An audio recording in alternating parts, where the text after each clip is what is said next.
says, can I do tawaf for other people as many times as I want after completing my umrah? The essence of our religion is based on following. What do we mean by that? We cannot innovate. We cannot invent things. We have to follow and comply to the sunnah of the Prophet ﷺ. So, when the Prophet says ﷺ, the prayer of a man in congregation is 27 times better than his prayer alone. What do we understand? We understand that prayer in a congregation is far more rewardable. Okay, this is hadith. We put it a little bit on the side.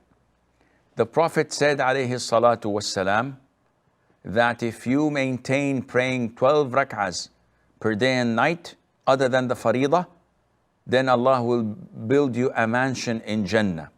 And Abdullah ibn Umar and Habiba and Salama and Aisha and all the mothers of the believers told us that the Prophet used to pray 4 rak'ahs before dhuhr, or 2 rak'ahs before dhuhr in the hadith of Ibn Umar, and 4 rak'ah in the hadith of the mothers of the believers, and 2 rak'ahs after.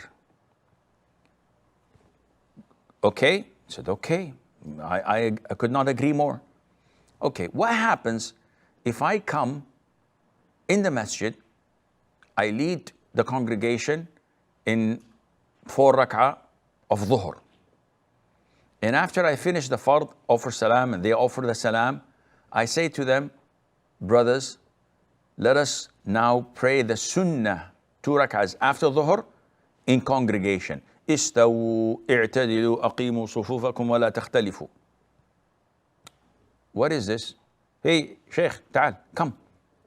What are you doing? So I say, what do you think I'm doing? I'm praying congregation. I'm leading them in sunnah prayer. Say, yeah, but this is not permissible. So why? The Prophet said that the prayer in congregation is 25 to 27 times more rewarding than praying alone. So I'm praying the sunnah, which the Prophet always did, in congregation. What's wrong in that? I said, Sheikh, what's wrong is that the Prophet had never done it before. So you're mixing oranges with apples. Yes, congregational prayer is recommended for fard. This is what the Prophet used to pray, alayhi salam. And for taraweeh, this is what the Prophet used to pray in congregation. But he never had prayed the voluntary sunnah, emphatic sunnah of the prayers in congregation. So what you're doing is an innovation. So now coming back to your question, what's the ruling on doing tawaf for others? Was it ever recommended or done by the Prophet ﷺ? Nope. Companions? Nope. Tabi'een? Nope. Tabi'it tabi'een? Nope. Then what was? We know that from authentic hadiths that you can perform Hajj badal.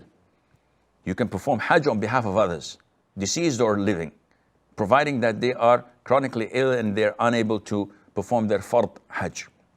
This is permissible. We know that you can perform Umrah for the deceased without any problem, as long as you have performed your own Umrah before. But to do Tawaaf, we refrain. You can do Tawaaf for yourself as many as you wish, but you cannot do it on behalf of the deceased or the living for any reason, none whatsoever. And Allah Azza wa Jalla knows.